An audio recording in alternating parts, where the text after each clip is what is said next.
Os destaques da semana entre os julgamentos do plenário do Supremo Tribunal Federal, você confere aqui na TV Justiça. É o Plenárias, que está começando agora.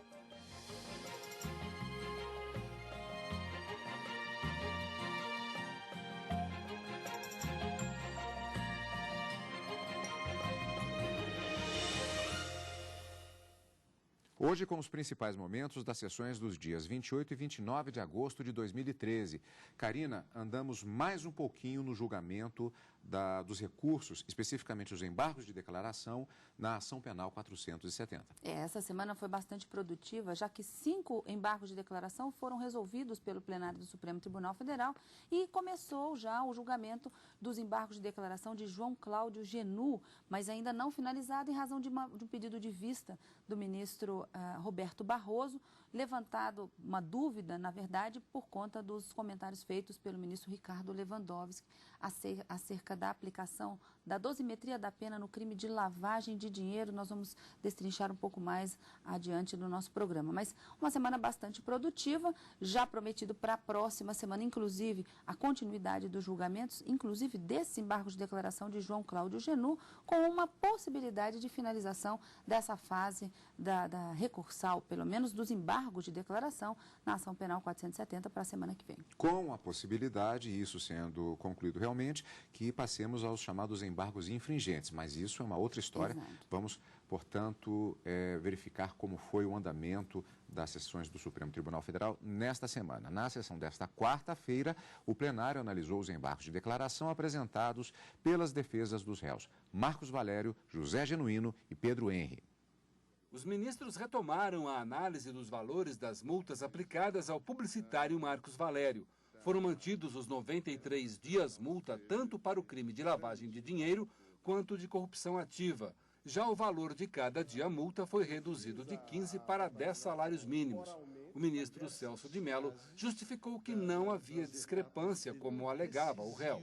A parte dispositiva do acórdão reflete com absoluta fidelidade a condenação deste embargante à pena de 93 dias multa. A discrepância existe apenas no que se refere ao número de salários mínimos, não 15 como constou, mas na verdade 10 salários mínimos. O ministro Ricardo Lewandowski apresentou 2 divergências. A totalização das penas não estaria no acórdão e que haveria contradição na dosimetria do crime de formação de quadrilha. A sentença precisa ser líquida, precisa constar o total para que não haja nenhum equívoco por parte do juízo da execução.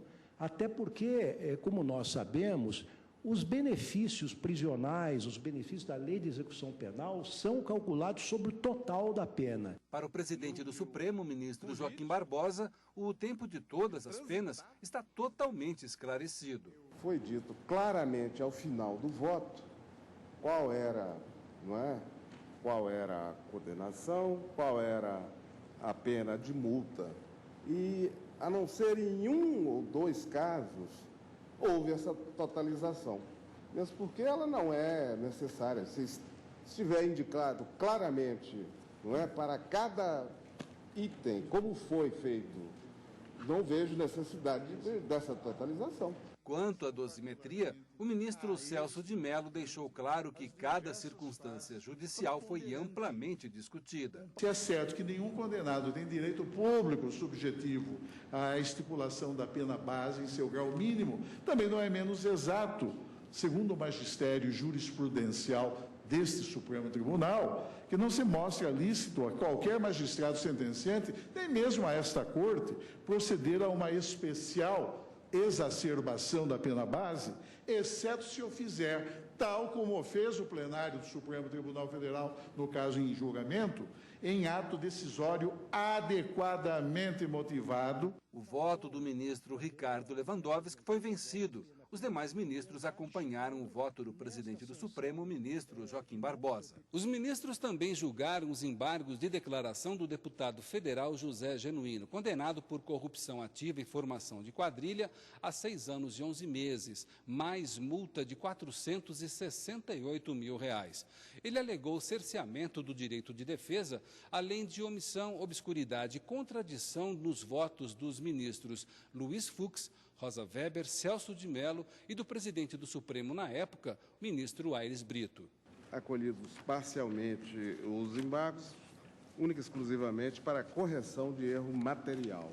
O último caso analisado nesta quarta-feira foi o do deputado Pedro Henry, condenado ao pagamento de multa de R$ 932 mil por corrupção passiva e lavagem de dinheiro. Ele alegava dúvida e contradição por ter sido absolvido do crime de formação de quadrilha, mas não quanto à lavagem de dinheiro. Por unanimidade, os embargos de declaração de Pedro Henry foram rejeitados.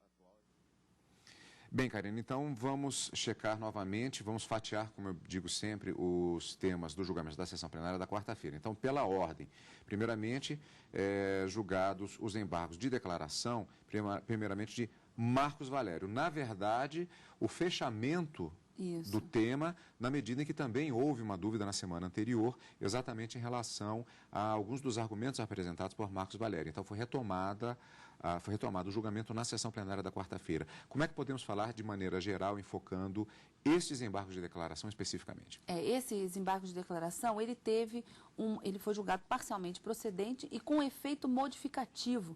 Por quê? Os ministros entenderam que realmente havia uma contradição entre o que estava previsto no acórdão e o extrato do julgamento que teria sido publicado. O extrato da ata do julgamento teria sido publicada com uma incorreção.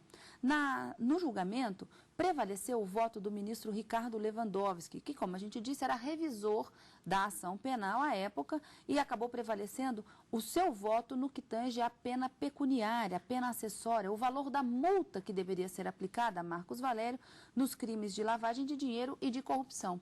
Mas no extrato da ata saiu o quanto de pena, de multa que deveria ser aplicada a ele, prevalente no voto do ministro Joaquim Barbosa. Ora, se no julgamento prevaleceu o voto do ministro Ricardo Lewandowski e no acórdão também, no extrato da ata do julgamento, deveria ter saído o voto do ministro Ricardo Lewandowski, que houve uma confusão. Então, havia sim uma contradição, os ministros reconheceram e acabaram fazendo prevalecer o voto do revisor no sentido de condená-lo a 93 dias multa para cada um dos crimes, tanto de lavagem ou de corrupção, pelo qual Marcos Valério teria sido condenado, e o valor desse dia multa, que constava como cada um desses dias multa, como 15 salários mínimos, na verdade, pelo voto do ministro Ricardo Lewandowski, deveriam ser 10 dias multas. Feita a correção, aplicado, portanto, o efeito modificativo nesses embargos de declaração, acolhidos parcialmente apenas para modificar esse ponto.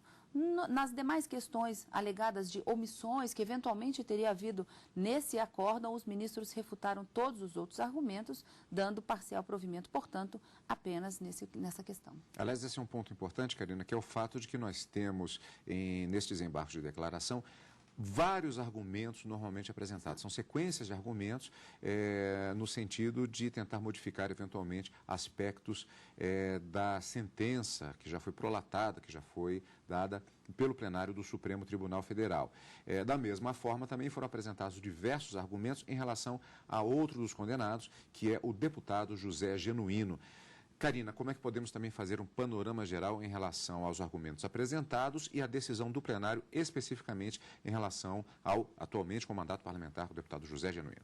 Aqui também os embargos de declaração foram acolhidos parcialmente, mas apenas para corrigir, e quem nos acompanha durante o direto do plenário e a sessão plenária, inclusive, verifica que o ministro, ao falar sobre o resultado do julgamento, ele diz: acolhidos apenas para corrigir um erro material. O que é esse erro material?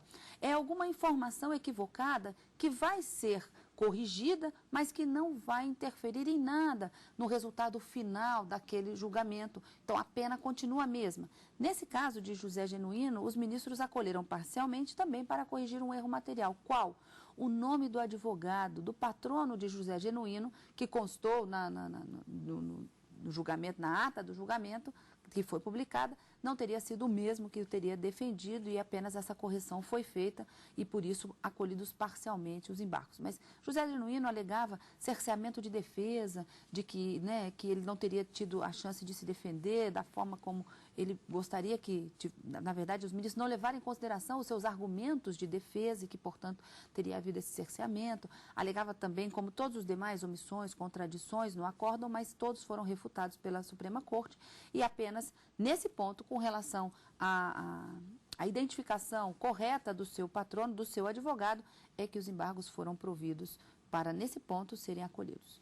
Fechando a sessão plenária da quarta-feira, embargos de declaração de Pedro Henrique. Nesse caso, foram rejeitados por unanimidade, votação unânime, não havia nada do que foi argumentado nesses embargos de Pedro Henrique, foram acolhidos pela Suprema Corte e aqui, nesse caso, votação unânime. O que a gente verifica é que, por vezes, o ministro Ricardo Lewandowski diverge em alguns pontos, mas de forma mínima, na maioria dos pontos alegados de omissão, contradição e obscuridade, que são os requisitos para que os embargos de declaração sejam julgados, o ministro Ricardo Lewandowski concorda com o relator ministro Joaquim Barbosa. Apenas em alguns pontos é que ele pontua uma diferença ou uma divergência, mas na grande maioria acaba prevalecendo sempre o voto do ministro Joaquim Barbosa. E nesse caso de Pedro Henrique, a votação foi unânime, sequer o ministro Ricardo Lewandowski levantou alguma divergência. Aliás, tem havido alguns pontos coincidentes das sessões e subsessões. A maioria dos embargos, nos seus diversos aspectos, eles têm sido rejeitados, alguns por voto unânime, por unanimidade, outros por maioria, e também algo também interessante é alguns posicionamentos que têm sido manifestados. Havia uma expectativa nesse sentido com relação aos votos dos novos componentes do plenário do Supremo Tribunal Federal. O próprio ministro Roberto Barroso, por exemplo, o último empossado, ele já se manifestou diversas vezes no sentido de que, se tivesse participado do julgamento, talvez tivesse tido um posicionamento diverso, mas respeitava a decisão tomada e até agora ele também tem votado, apesar de se manifestar nesse sentido em relação ao julgamento da ação penal propriamente dita, 470, nos embargos ele tem também votado no sentido da manutenção das decisões da Suprema Corte, antes da ação penal 470, questionamentos feitos agora nos embargos de declaração. E o ministro Teori Zavascki também, como não participou do julgamento da ação penal 470, eles têm ficado atrelados a esses requisitos de admissibilidade dos embargos de declaração, ou seja, a existência ou não de clareza do acórdão, de contradições ou de omissões. Por quê? Nessa fase, não dá para se revisar o julgamento e tentar reverter o julgamento como alguns recorrentes tentam fazer nos seus recursos. Então, o ministro Teori Zavascki, por duas ou três vezes, eu já ouvi se manifestando no plenário no sentido, esse ponto que o recorrente traz não deve ser analisado agora em sede de embargo de declaração.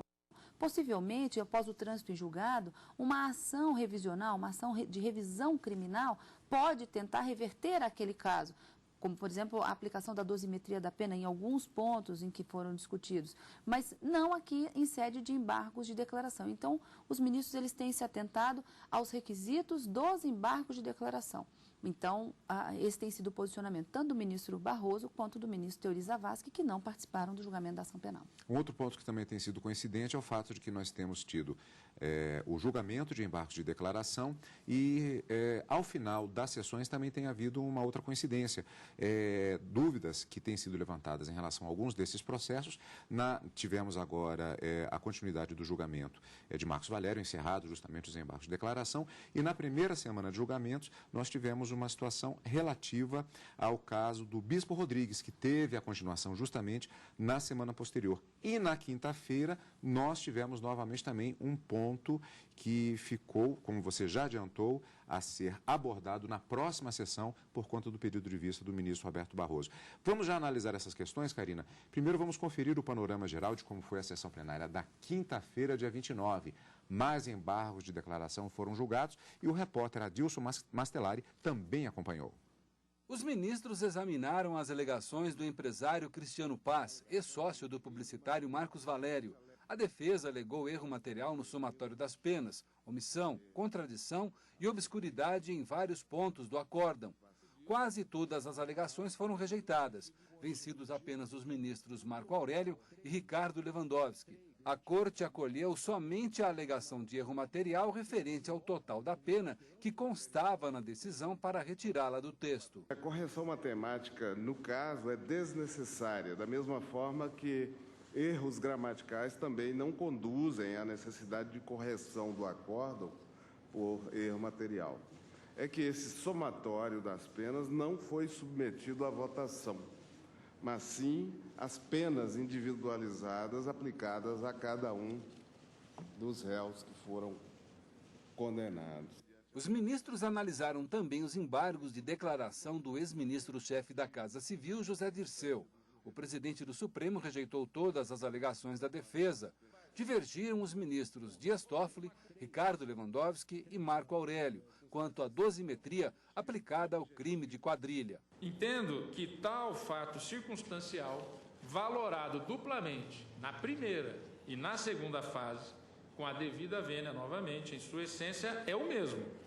O que, a meu sentir, configura bis in idem. Os demais seguiram o voto do presidente da Corte. Nada se mostra mais lesivo aos valores que informam a ordem democrática e republicana e, por consequência, a própria integridade da paz pública, que é o bem jurídico penalmente tutelado pela punição que se faz ao delito de quadrilha, do que a presença na condução do Estado e das agremiações políticas de altos dirigentes governamentais e partidários, integrantes de quadrilha formada e constituída para corromper o poder. No julgamento da ação penal 470, José Dirceu foi condenado a 10 anos e 10 meses de prisão e 260 dias multa pelos crimes de formação de quadrilha e corrupção ativa.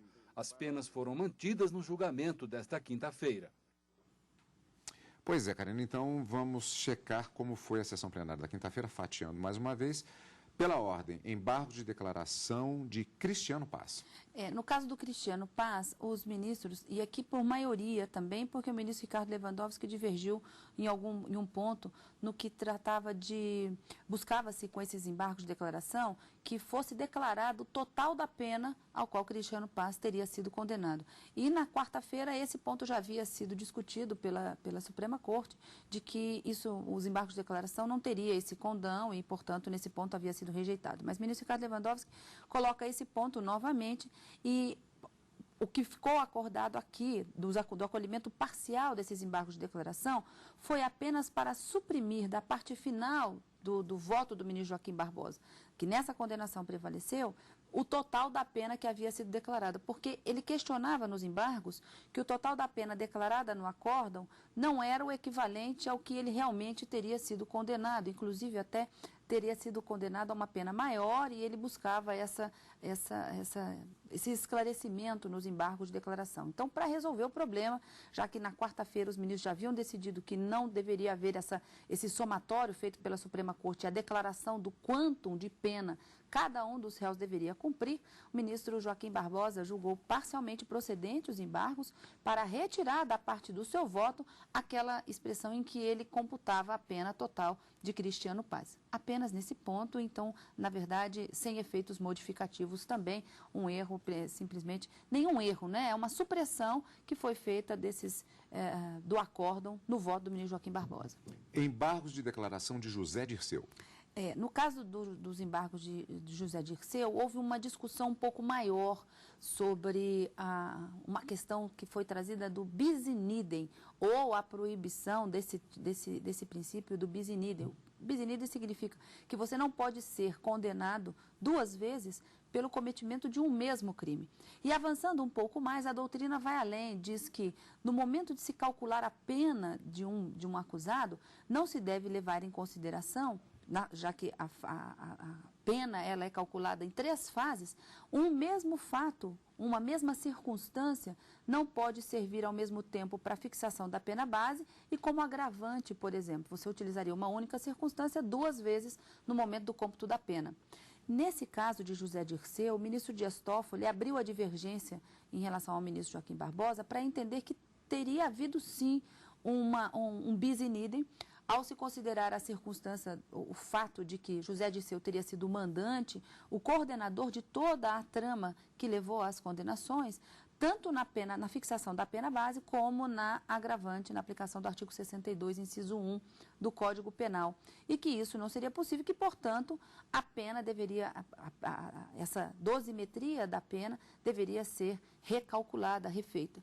Nesse ponto, ele foi seguido pelo ministro Ricardo Lewandowski, que entendia também que estaria havendo essa circunstância, estaria sendo valorada em duplicidade, e o ministro Marco Aurélio também entendeu da mesma forma, mas não foi esse o entendimento que prevaleceu no plenário do Supremo Tribunal Federal, rejeitados integralmente os embargos de declaração de José Dirceu, vencidos a maioria, não é, e conduzidos pelo voto do ministro Joaquim Barbosa. E por último, na sessão da quinta-feira, os embargos de declaração de João Cláudio Jeanu, que mantiveram o ritmo exatamente por conta da situação que foi característica das últimas semanas, das semanas de julgamento até agora, dos recursos, dos embargos de declaração na ação penal 470, que foi o fato de que este julgamento ele deve ser concluído na próxima semana.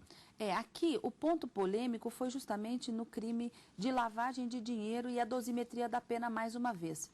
Tanto João Cláudio Jeanu como os parlamentares Pedro Henri e Pedro Correia, eles foram condenados por lavagem de dinheiro dentro das mesmas circunstâncias, ou seja, foram condenados por lavagem de dinheiro por 15 vezes. E como não se aplicou a regra do concurso material das penas, ou seja, ele foi condenado 15 vezes por lavagem de dinheiro, mas as penas não se somam nas 15 vezes, os ministros aplicaram a teoria, a regra do crime continuado.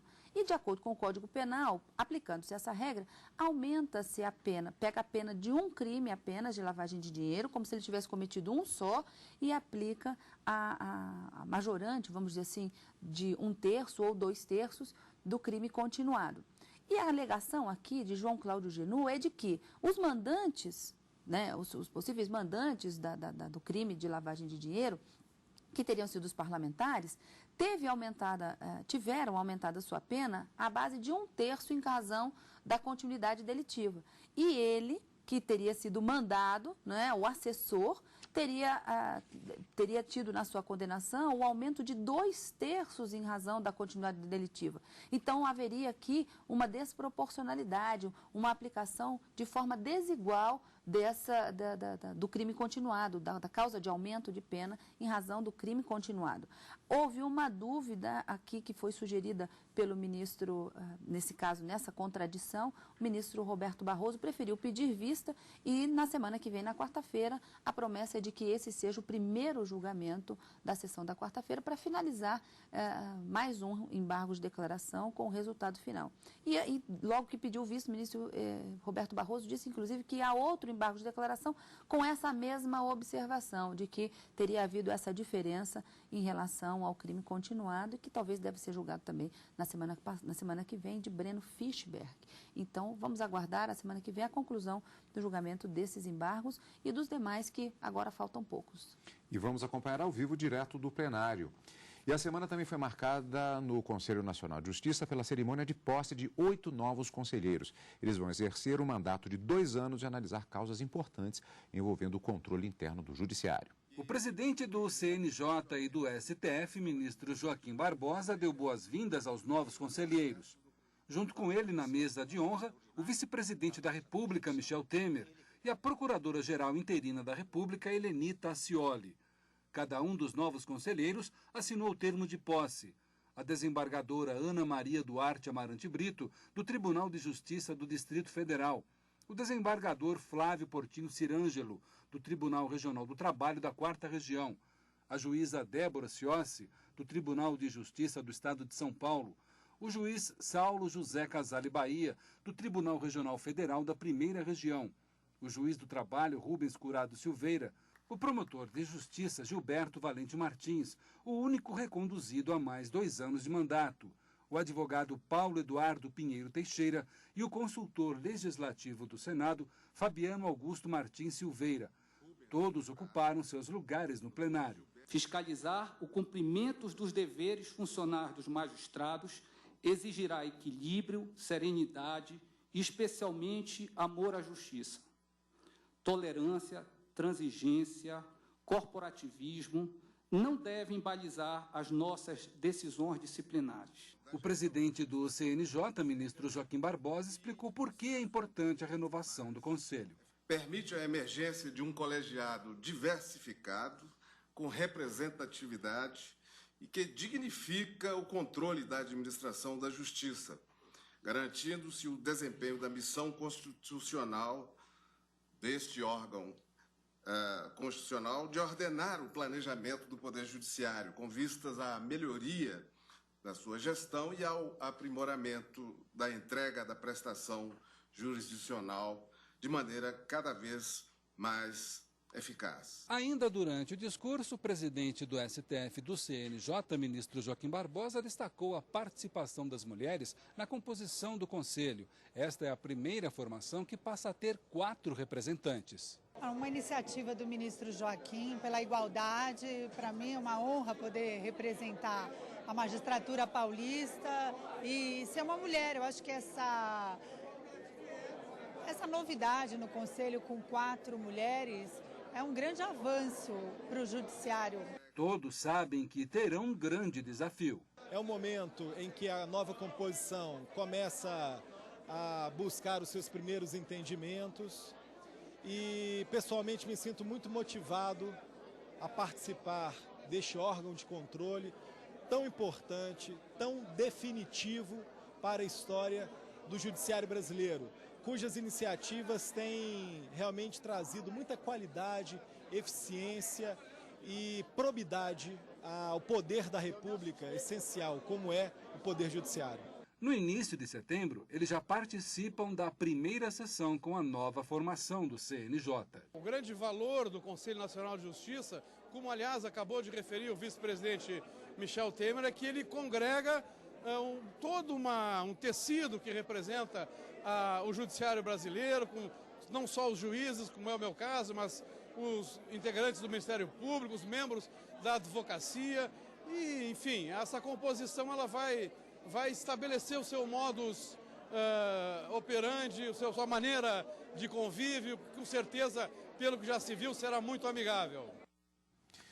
E assim nós encerramos o nosso programa Plenárias desta semana e, claro, já temos encontro marcado na próxima semana, né, Karina? Na próxima semana, quarta e quinta-feira, com direto do plenário ao vivo e no final de semana com plenárias. E, como sempre, obrigado pela sua companhia. E continue conosco aqui, na TV Justiça.